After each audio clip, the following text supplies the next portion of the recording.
This is KUGAN CASSIUS for IFL TV, proudly sponsored by Everlast. We're in Dubai. It's St Patrick's Day, if you can't tell. I'm joined by Leigh Wood. Leigh, what you got in your hand, mate? All Irish, aren't we?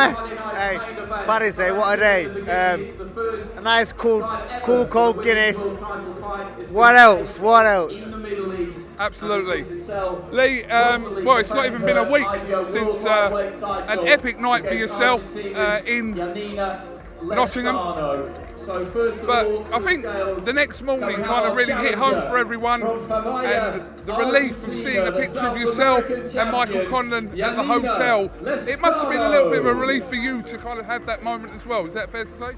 Yeah, I think there's always that respect after a fight, after a hard-fought fight, tore-around fight. And then there's a lot of shit talk before, not so much by myself, but there's a lot of, I think you're trying to get any advantage you could before the fight, and look, it happens, it's boxing, but you know, I think now there's that mutual respect between both of us, and you know, we shook hands and moved on, and hopefully in the future, in a few fights' time, we'll do it again. I mean, in Mick Conlan's statement, one of the points is that he stressed that he wants a rematch. With yourself, I'm assuming that you have options now on the table after that win, but where does the rematch rank in those options? Of course he does, but look, I started that fight very, very bad. I got caught with a daft shot. I had to start the fight 4 rounds behind, and I still broke him down and got the stoppage, but I honestly feel like I can do a better job next time. But you know, the rematch immediately don't make sense for me. Like, what do I get out of it? I don't get anything out of it. There's not another belt on the line. What about money? If the money's right. Listen, money don't motivate me. I said it before the fight. I gave him 50 grand to come to Nottingham, extra. He got paid more than me. Money don't motivate me. I said it before, I say it again. It's about the history, about the legacy. I want to set my kids up for the future. They're set regardless of my fight next. It's about the history, it's about the belts. The rematch does make sense, and I feel like I can do a better job. So it will happen eventually. But next, I want the top 5 dog. I want, you know, Santa Cruz, Navarrete, the winner of Warrington and Kiko Martinez. That's what I want. That's what's going to pick me up for the fight, motivate me for the fight. The rematch may happen in a few fights' time. He'll have a better chance to win. Now, be a little bit older. It'll be a better fight. From a fan perspective, I asked myself a question: would I like to see Leigh Wood and Michael Conlan fight again? Absolutely. But from your perspective, do you think that it warrants or deserves a rematch? Do you believe that or not?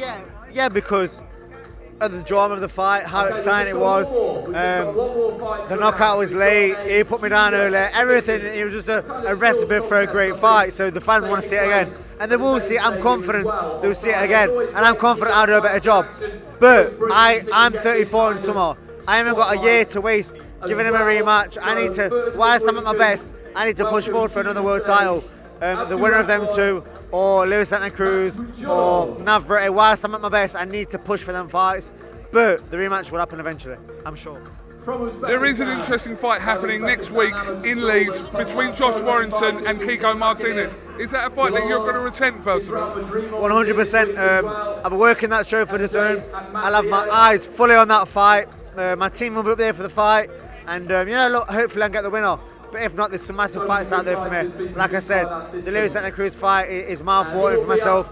Navarrete I've wanted for 18 months and I've screamed about that fight. These are made for me. Michael Conlan's a hard, horrible style for myself. Them styles are made for me. Just finally, I was talking to your coach Ben Davison earlier, and I said after the win over Zucan that I believe that despite everyone Ben's worked with, including an undisputed fights with Taylor, etc., I felt that the Zucan fight for Ben was, on paper or whatever, his best achievement. He's saying now that this one's kind of his best achievement. Can you comment on either of those from his perspective? Honestly, he's so ahead of his time and his age. Like, he's such a good coach.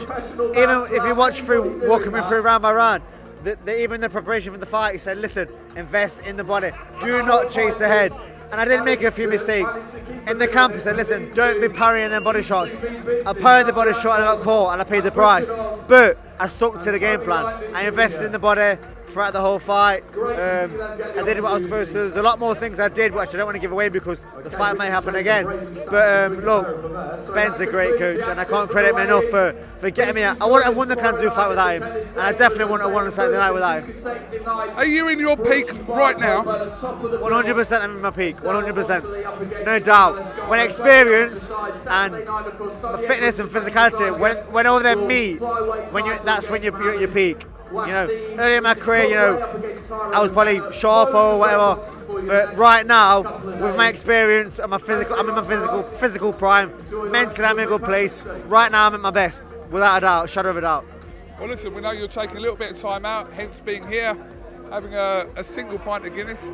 So, Leigh, listen, congratulations again. It was a great night for yourself, and I think that kind of moment on Sunday, as I repeated, kind of just made probably things a little bit better for you as well, because we want both boxers to get home, in the words of Tony Bellew, safe to their wife and kids. Absolutely. But it's so true, it's so true. Look, we want everyone to go home safe, and I'm glad Mick's all right. And but I said before the fight, you know, my last fight was one of them where it's going to take some topping, but I said no, this fight is going to be even better. This fight is one where we'll look back on and go, look, that was the first time I filled the arena, that was my first world title defence, and that's what catapulted me into them other big fights, them other great nights. And I said it before, you can call it manifesting or whatever, but I just knew it was going to happen. I knew I was going off, and I just needed the opportunity, and I got it. You saw a clip of Carl Froch talking to you after. I love the way Carl Froch made reference to one of his own fights with Jermaine Taylor before giving you your compliment, but that's Carl Froch. No, and we kind of love that. Right, let me tell you about Carl. Carl's a genuine guy, and he's a wind-up. And if there's anything he can say which is going to make people controversial and say things and comment, then why not? You know, he likes to stay relevant, and he likes to get people wound up a little bit. But look, he does it on purpose. Carl's a sound guy. He's given me a lot of great advice, and you know, a little chat after the fight. I can't thank him enough for what he said. He honestly said, "Look, you're the new sheriff in town. You've outdone my performance, and you know, well done." Leigh Wood, thank you very much for talking to IFL TV. We'll see what's next for you, but for the moment, do you want to take a little swiggy of Guinness? Yeah, I'll be finishing that in a sec, but I just want to say a massive thank you to all the fans that got behind me, all my local Nottingham lot that turned out for me. I felt a lot of love on the build-up to the fight, I felt a love on the night, and after it's been crazy. All the Irish, the new supporters I've got from Ireland, you've been unreal. Just a massive thank you to everyone, because honestly, I've poured my heart into this sport since I was 10 years old, and you know, it's nice to get to this stage and you know, reap my rewards. Thank you. Up the Irish. Up the Irish. All the best to you. Top of the morning. Thank you very much, Leigh Wood. Thank you. Top man.